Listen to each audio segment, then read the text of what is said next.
विद्या घेऊन ज्ञानवंत भासारे, तुम्ही उद्याच्या भविष्यातले जसे चमकते तारे। आम्ही चमक। असे एक ना अनेक मोबाईलचे दुष्परिणाम आपल्याला ऐकवले जातात। मोबाईलमुळे होणारे मानवीय जीवनातील विद्यार्थी दशेतील व्यथा आपल्यासमोर मांडल्या जातात।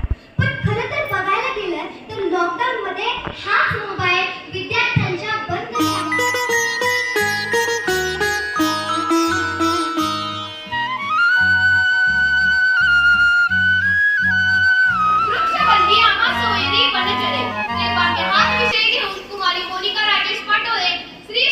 विद्यालय गुरुसारे या शाळेची विद्यार्थिनी आपल्यासमोर विषय सादर करते। वृक्षवंती आम्हा सोयरी वनचरे। वृक्ष हे आपले सोयरे असतात, ते नेहमीच आपले हित चिंतित असतात। वृक्ष नेहमीच आपल्याला साथ देत असतात, वृक्ष नेहमीच आपल्याला हवं ते देत असतात। वृक्ष कोणतीही अपेक्षा न करता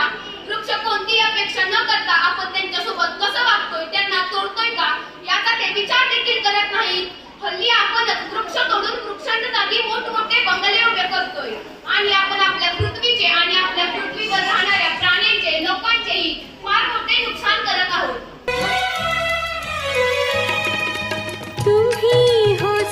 सुरुवातीच्या कालखंडामध्ये बापूजी साळुंखे धुळे शिक्षण संस्थेमध्ये काम करत होते। रुपडीच्या त्या ठिकाणी ते मुख्याध्यापक म्हणून आपली संधी बजावत होते।